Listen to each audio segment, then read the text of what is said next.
আসসালামু আলাইকুম গণিত প্রিয় শিক্ষার্থীরা, দা খান একাডেমির পক্ষ থেকে তোমাদেরকে আন্তরিক অভিনন্দন ও শুভেচ্ছা জানাচ্ছি।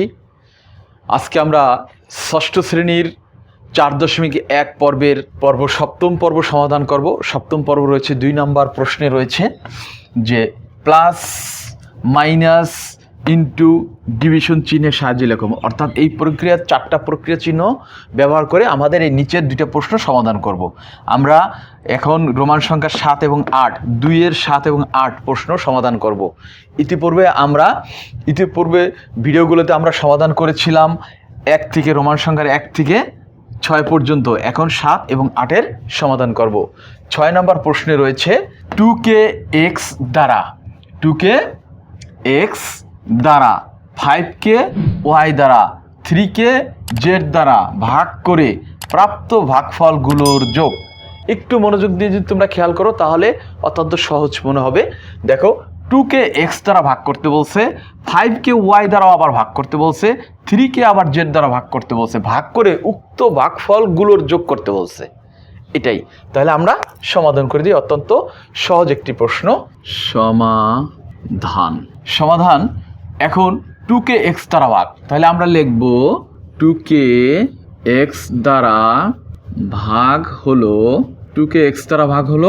2 ডিভাইডেড বাই x। 2কে x দ্বারা ভাগ করলাম আমরা। এবার কি বলছে, আমরা এটার কাজ করলাম। এবার 5কে y দ্বারা এটার কাজ করব। 5কে y দ্বারা ভাগ হলো 5কে y দ্বারা ভাগ হলো 5 ডিভাইডেড বাই y, এটার কাজ করলাম। এবার 3কে z দ্বারা ভাগ করব আমরা। 3কে z দ্বারা ভাগ হলো 3কে z দ্বারা ভাগ হলো 3 ডিভাইডেড বাই z। এখন আমরা 2কে x দ্বারা ভাগ করে পেলাম 2/x, 5কে y দ্বারা ভাগ করে আমরা পেলাম 5/y, 3কে z দ্বারা ভাগ করে পেলাম আমরা 3/z। তাহলে এবার বলছে ভাগ করে প্রাপ্ত ভাগফলগুলোর যোগ। এবার লিখব আমরা প্রাপ্ত ভাগফলগুলোর যোগ। প্রাপ্ত ভাগফলগুলোর যোগ হলো আমরা 2/x প্লাস, যোগ যেহেতু বলছে আমরা প্লাস চিহ্ন ব্যবহার করে যোগ করতেছি, তাই যোগ চিহ্নকেই প্লাস চিহ্ন বলা হয়।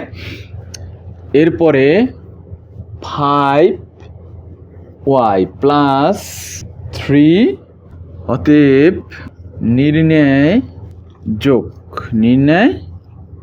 যোগ 2x plus 5y plus 3z, এটাই অ্যান্সার। অত্যন্ত গুরুত্বপূর্ণ এবং খুবই সহজ যদি মনোযোগ দিয়ে দেখো। এবার আমরা 7 নম্বর প্রশ্নের সমাধান পেয়ে গেলাম। আমরা 7 নম্বর প্রশ্ন থেকে এবার চলে যাচ্ছি 8 নম্বর কোশ্চেন। চলো আমরা 8 নম্বর প্রশ্ন সমাধান করি।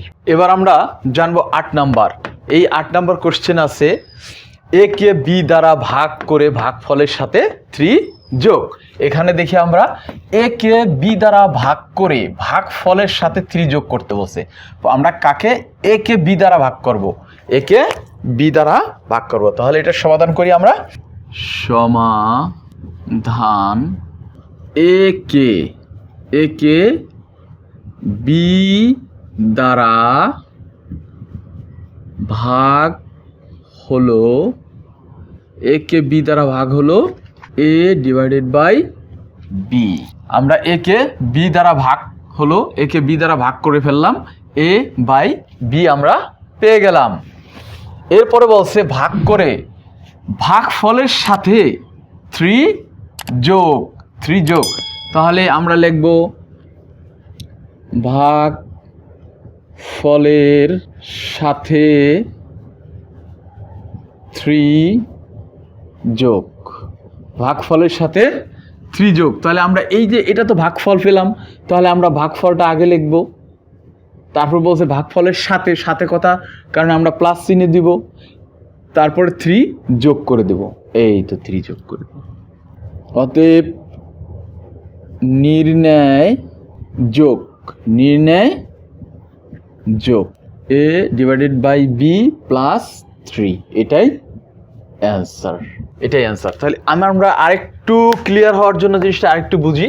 দেখো, এ কে বি দ্বারা ভাগ হলো, আমরা এ কে বি দ্বারা ভাগ করে এটাকে পেয়ে গেলাম। এরপর বলছে ভাগফলের সাথে 3 যোগ, যেহেতু সাথে কথা বলছে 3 যোগ, হ্যাঁ, তাহলে আমরা এই 3কে যোগ করলাম, সাথে আসার কারণে প্লাস, হ্যাঁ, তাহলে আমরা 3 যোগ করে এইটা হচ্ছে ভাগফল। এই ভাগফলটা এখানে আমরা আনলাম, এই যে এখানে নিয়ে আসলাম, এটার সাথে আমরা কি করলাম, এই 3কে যোগ করে দিলাম। অতএব নির্ণয় যোগ এ ডিভাইডেড বাই বি প্লাস 3, এটাই অ্যান্সার। তো সুপ্রিয় শিক্ষার্থীরা, এই অঙ্কগুলো খুব একটু তোমাদের কাছে একটু কঠিনও মনে হতে পারে। আসলে তোমরা যদি বারবার টেনে টেনে দেখো তাহলে তোমাদের কাছে অনেক সহজ মনে হবে এবং পরবর্তী অঙ্কগুলো তোমাদের কাছে আরও ইজি মনে হবে যদি এইগুলো তোমরা বুঝো। তাই আমাদের পরবর্তী ভিডিওগুলো পাওয়ার জন্য তোমরা চ্যানেলটিকে সাবস্ক্রাইব করে রাখো এবং পাশে থাকা বেল আইকনটিকে প্রেস করে অল নোটিফিকেশনটিকে সিলেক্ট করে দাও, তাহলে পরবর্তী ভিডিওগুলো তোমাদের কাছে অত্যন্ত সহজভাবে চলে যাবে।